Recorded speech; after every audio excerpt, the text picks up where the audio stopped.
बिजली में मार्च के रेवेन्यू की नई वैल्यू। बात जयपुर डिस्कॉम में आचार संहिता के ठीक पहले हुए तबादलों से जुड़ी हुई है।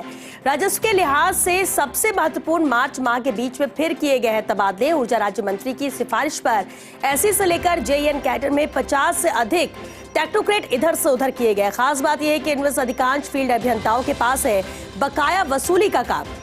इसी तरह से अजमेर और जोधपुर डिस्कॉम में भी बड़े स्तर पर फेरबदल किया गया।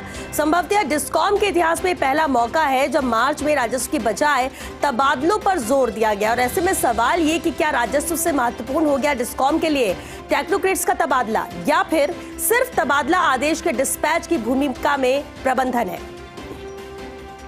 तो ये बड़ी और अहम खबर है, जहां मार्च का महीना बहुत ही अहम होता है रेवेन्यू के लिहाज से हर डिपार्टमेंट के लिए।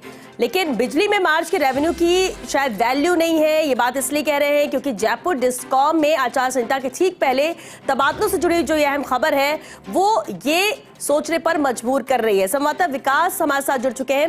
विकास, बेहद अहम है, मार्च का महीना रेवेन्यू के लिहाज से बहुत अहम होता है, लेकिन डिस्कॉम के लिए ये जरूरी क्यों नहीं है? क्यों तबादले पर इतना फोकस किया गया ऐसे वक्त में भी? बहुत ही चिंताजनक स्थिति है और ये स्थिति इससे भी और गंभीर हो रही है क्योंकि लगातार इस पूरे मामले में हर स्तर से चर्चाएं हो रही है, लेकिन इस बात को समझने को कोई तैयार नहीं है कि जो मार्च का महीना है वो रेवेन्यू का महीना है और इस महीने में हर स्तर पे, शायद जेईएन से लेकर के एससी तक हर स्तर पर अभियंताओं को टारगेट दिए जाते हैं कि वो अपने राजस्व की वसूली करें, पुरानी बकाया वसूली करें, मौजूदा जो बकाया चल रहा है उसकी वसूली करें और साथ में जो पीडीसी कंज्यूमर है उनसे भी वसूली की जाए। लेकिन इन सारी जो सिस्टम है, क्योंकि लगातार अगर बात करें तो बिजली कंपनियों की हिस्ट्री, जब से बिजली कंपनियां बनी हैं तब से लेकर आज तक का अगर रिकॉर्ड देखते हैं तो मार्च का महीना हमेशा रेवेन्यू पर फोकस किया जाता है।